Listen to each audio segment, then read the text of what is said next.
So let's get into this. We've been going through the seals in Revelation, and now we're at the seventh one. This one is different. When the first 6 seals were opened, we saw chaos, war, famine, death. But when the 7th seal is broken, something unexpected happens. Revelation 8 verse 1 says, "When he opened the 7th seal, there was silence in heaven for about half an hour." Think about that. Silence. Heaven is usually filled with worship, angels praising God, voices declaring his glory. But now, complete silence for 30 minutes. That's a long time. Why? Because something big is about to happen. It's like when you see a storm coming and everything gets quiet before the thunder strikes. Then in Revelation 8 verse 2 it says, "And I saw the 7 angels who stand before God, and to them were given 7 trumpets." So right after this silence, 7 angels step forward, each holding a trumpet. These trumpets will bring more judgment on the earth.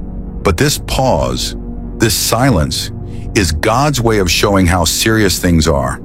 It's like he's giving one last moment of stillness before the next wave of events begins. This isn't just random. In the Old Testament, trumpets were used for big moments, calling people to war, announcing God's presence, or warning of something coming. So these 7 trumpets, they're not just noise, they're signals that something major is about to unfold. So the 7th seal is basically a transition. The first 6 seals brought disasters, but this one? It's the setup for the next stage. And God, in his wisdom, allows this silence before the storm. Now, why should this matter to us? Well, it shows that God is in control of everything. Even in judgment, there's order. It's not just chaos for the sake of it. God is patient, even giving moments of pause before major events unfold. All right, that is it. The 7th seal isn't just about destruction.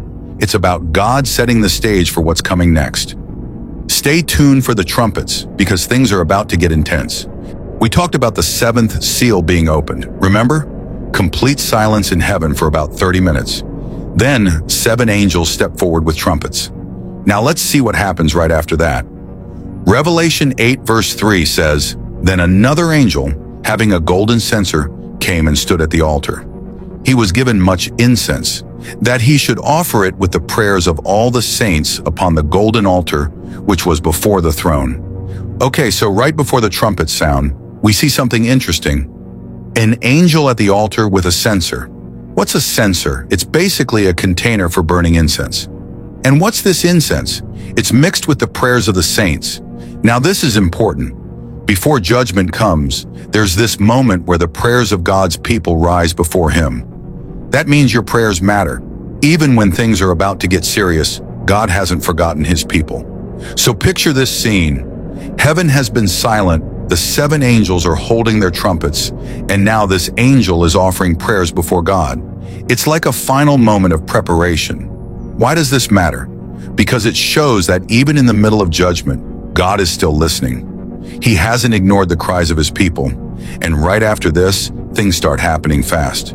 But for now, we see that before the trumpets sound, before the next judgments begin, God allows this moment where prayers rise up before him.